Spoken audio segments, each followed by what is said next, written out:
What's good? It's your boy Jay. That's me. Let's get into Survivor Series from November the 30th, 2024. Survivor Series was a mixed bag. I gotta be honest with you guys, it was. The women's War Games match was awful, and it never should have even happened.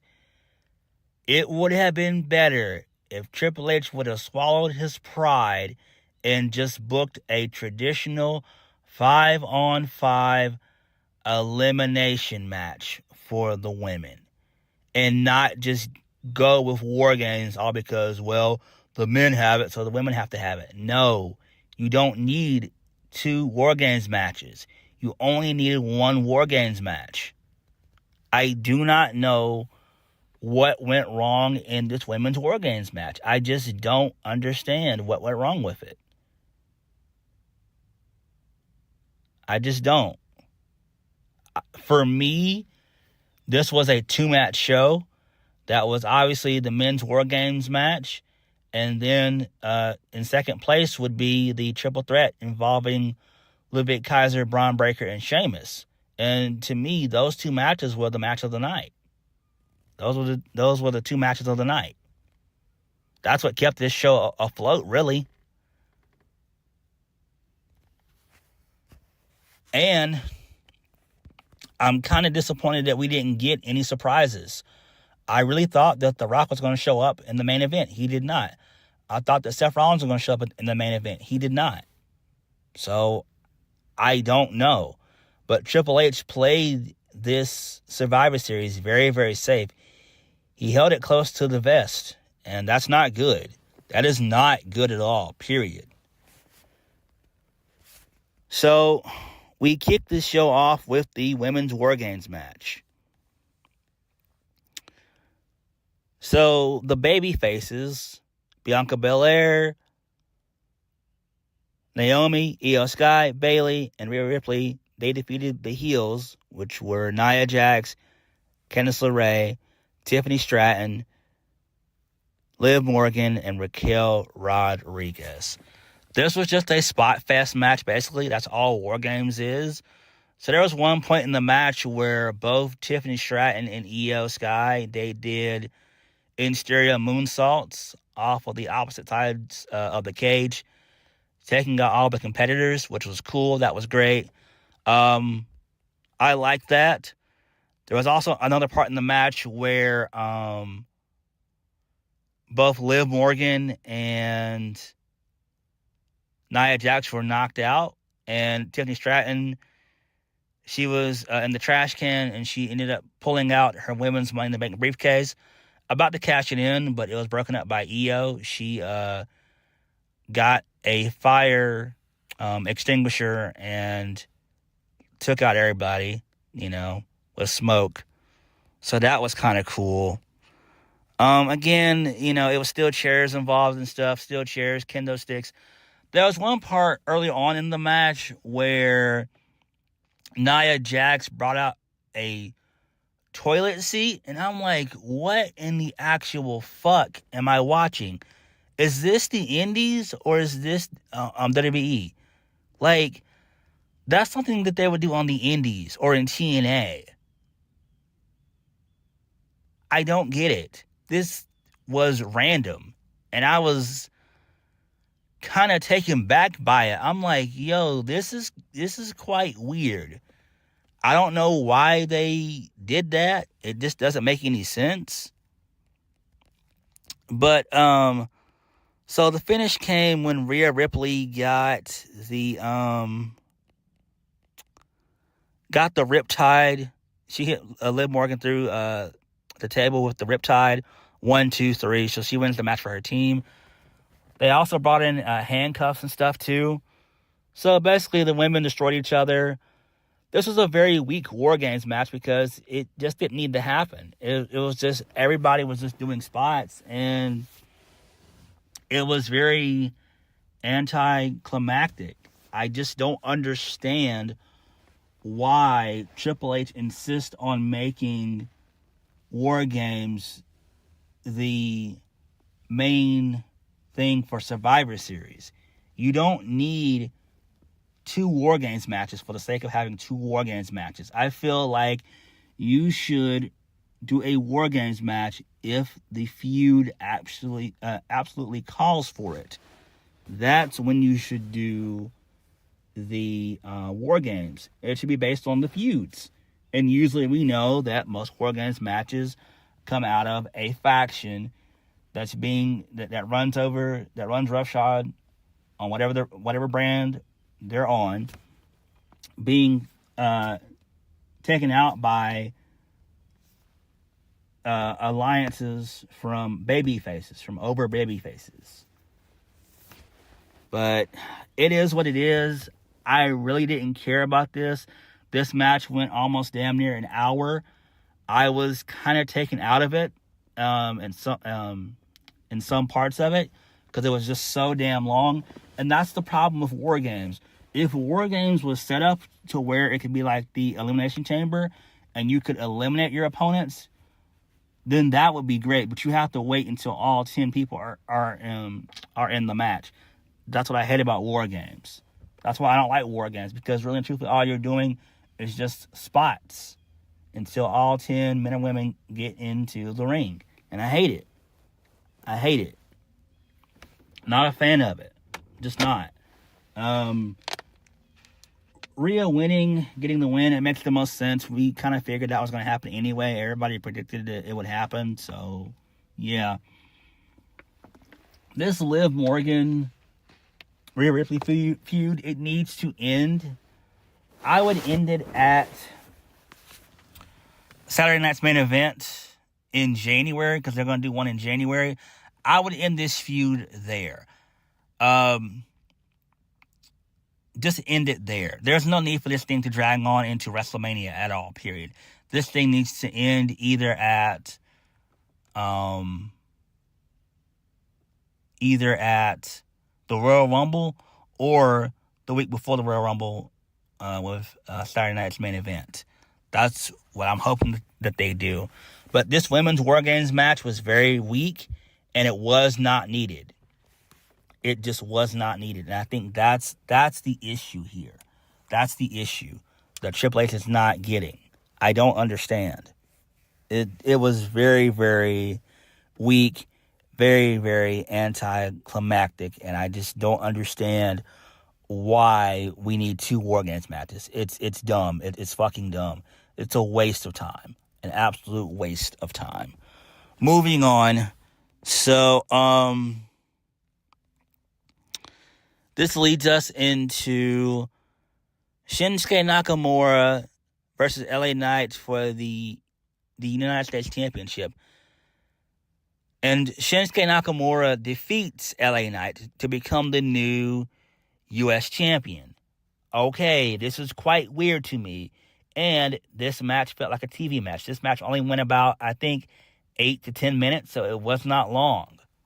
And so Nakamura got the win. He did a DDT, a reverse DDT, on the steel apron on the second ring, under it. And then he hit the Kinshasa from behind, taking out LA Knight, and that's how Nakamura won. So, LA Knight, like we all knew, he was going to have a short run. What does he do next? Does he just do the rematch? I would presume they're going to do the rematch probably at Saturday night's main event on December 14th, and maybe have LA Knight lose there again. So who takes the championship from Nakamura? I have no idea. But we should have all known that this is going to be a short title run for LA Knight. I knew it would be, because the United States Championship is basically just another version of the Intercontinental Championship. Both are workhorse championships, which LA Knight can't really work all that well. He's very charismatic promo-wise and stuff like that, and he can hold a crowd, when he wrestles, but that's about it. So maybe it could be to where LA Knight may slowly but surely turn heel, and maybe he goes after Cody Rhodes, maybe at the Royal Rumble, maybe. I think that's where this might be going. But there was no reason as to why LA Knight should have lost here. And Nakamura winning, to me, that's okay, but Nakamura is washed himself, basically. He's a vet himself. So, I don't know, man. I don't know why Triple H made this dumbass decision, but such is life. We have to deal with it. It is what it is. But what do you do with Nakamura in the long term, and what do you do with LA Knight in the long term? Like, what do you do? What do you do? Like, do you have any credible baby faces that can beat Nakamura? Because you just don't want to just hot potato the U.S. Championship. That would be an awful idea. But I have no idea. But there are no credible baby faces right now on SmackDown as we speak. I don't know any right now. Off the top of my head, I can't think of any.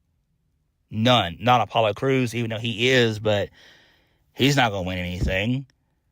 So, I don't know, man. But to me, I feel like this was a dumb booking decision on the part of Triple H, but it is what it is. And this definitely felt like this match belonged on SmackDown and not on pay-per-view. Moving on. So, we get a video package of Alpha Academy. They're doing a commercial for True One Classic. So, Otis basically is wearing probably like a 4 or 5XL shirt, and they forgot to give him pants, and so he was naked. So that was weird. So we saw Otis's bare ass, pause, and we saw his junk, pause. So that was weird, but it is what it is. It was kind of funny, but it wasn't what anyone needed to see. So, whatever. Moving on. So, this was the second match of the night. I love this match. The triple threat. And it definitely delivered. Sheamus versus Ludwig Kaiser versus Bron Breakker. Bron Breakker retains his Intercontinental Championship by defeating Sheamus. This was great. This match was fun as fuck. I love this match. There was one part in the match where Ludwig Kaiser, he beat the shit out of Sheamus with the shillelagh towards the end of the match. That was great. He showed a lot of aggression here. Sheamus hit that nasty knee that he's been doing for quite some time. He hit that, taking out Ludwig. And then Braun, he won via doing a nasty, devastating spear. So the finish came when he speared Ludwig Kaiser out of his boots, and he fell out at ringside. And then this allowed for Breakker to hit the spear on Sheamus for the 1, 2, 3, and Bron Breakker wins. This was a great match. I love this match. This match should have been the co-main event, if we're being honest. This match was good. This match was solid. I loved it. What do you do with Kaiser going forward? I have no idea. Same thing with Sheamus. I don't know. I think Sheamus will probably win the IC title, probably either at the Royal Rumble next year or at WrestleMania 41. I would presume that he wins at WrestleMania 41. That would be great. That would give the crowd a massive moment, a really good moment. So that's what I would do if I was booking it. But this match was solid. This match was easily the second best match of the night. Moving on. Gunther versus Damien Priest for the World Heavyweight Championship. Gunther wins. So he puts he puts Damien Priest to sleep with the sleeper hold. This match, to me, was boring. I was not at all invested or excited about this match. Finn Balor came down like everybody predicted. He came down, and he got involved. He did a coup de grace to Priest. So this pissed off Gunther. Gunther took out Finn Balor, and then Gunther hit the powerbomb, and then he put Priest in a sleeper hold, and Priest just passed out, and that was it. Again, this felt like a Raw match. This should have been a match on Raw. This really could have been like a 4-match card, if we're being honest. Like, this match and the Women's War Games match and Nakamura and LA Knight, those 3 matches took me out of this show. But what gave this show life and allowed it to be somewhat decent was the triple threat between Bron Breakker, Sheamus, and Ludwig Kaiser, and the Men's War Games match. Moving on. So, we got a video package hyping up Saturday night's main event on December 14th. So, we're going to get the crowning of the first ever Women's U.S. Championship champion to be crowned. And then Cody Rhodes is going to take on Kevin Owens. So that'll be cool. And then we are also reminded about the 10th anniversary. So, all right, that's cool. Main event of the evening.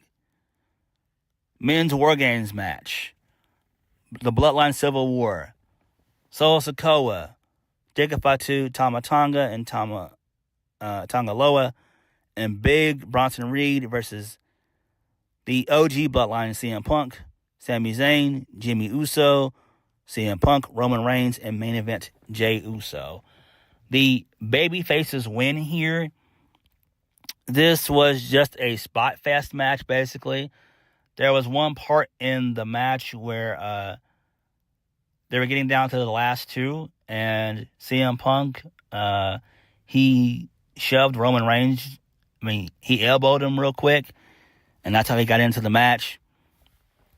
So, basically, Roman was the last guy to get in. He was not handcuffed, but Solo locked the cage door, so Roman had to climb in, and he beat the shit out of all 5 guys to get in the cage. So the match officially took place. It was a bunch of crazy spots, a bunch of brawling and stuff. There was one part in the match where CM Punk came in. He brought the toolbox, and he started beating the shit out of the Bloodline with that, so that was cool. Jimmy Uso and Jey Uso, they did the double Uso splash in this match as well. There was one part in the match where Bronson Reed was about to destroy Roman Reigns, and CM Punk saved him by moving him out of the way, and so Bronson Reed was taken out of the match with that tsunami through the table. That was insane. And then the finish came when the Bloodline and CM Punk beat the shit out of Solo Sikoa. So Jimmy audibly says, let's finish this shit. So basically, the heel Bloodline is taken out by the babyface Bloodline, by the OG Bloodline. And basically, Solo gets up. He's surrounded by all 5 guys. So Jimmy and Jay, they do the super kick. Then they do a double super kick. Then Sami Zayn hits his haluva kick, followed up by Punk with the GTS, and then Roman hits the spear for the 1, 2, 3, and that was it. That was War Games. And so, basically, the OG Bloodline, they celebrate post-match. Roman extends his hand to CM Punk. They do a handshake. They lock eyes. So Paul Heyman, He's watching them happily from outside the ring. So they put the ones up, and then CM Punk does his GTS pose. And so they do it again when they walk out the ring. And CM Punk embraces Paul Heyman. CM Punk tells Paul Heyman when he needs a favor, he's going to come asking. So Paul Heyman agrees. And then Roman Reigns is the last guy to get out of the ring. And he just puts his hands on the face of Paul Heyman. And then they do the ones, and CM Punk does his GTS pose, and then that was it. So this was okay, I guess. It could have been a lot better. I get what they're doing, but this show really needed The Rock and Seth Rollins to show up. And I'm kind of pissed that we didn't get either of those guys showing up. I really thought this would have been a perfect scenario as to where Seth Rollins might come through the crowd, taking CM Punk out and beating him up and stuff like that, but that didn't happen. I thought The Rock was going to come out and stare down Roman or something, or maybe do like a rock bottom to Roman or whatever, something like that. I don't know. But nothing really happened. Nothing happened. The match itself was fine. I mean, it was just, typical spots. That's all these War Games matches are. But Survivor Series overall was just a 2-match show. It was just the Bloodline Civil War and the Triple Threat match. Those are the only 2 good matches on the show. Everything else was not good. You had 3 matches on this show that were not good. And 2 of them were TV matches, basically. That being LA Knight and Shinsuke Nakamura. And then also you have Gunther and Damien Priest. And those, like I said, those 2 matches felt like they could have taken place on television. Which they should have, in my opinion. But, Triple H has to do better when booking Survivor Series. Like, this Survivor Series was not that good. It was not a strong Survivor Series. We did not need a women's War Game match. We didn't need one at all. It would have sufficed as being just a traditional 5-on-5 match. But it is what it is. But what did you guys think of Survivor Series? I thought that they could have done a better job, but it is what it is. But what did you guys think? Like, comment, subscribe. Peace.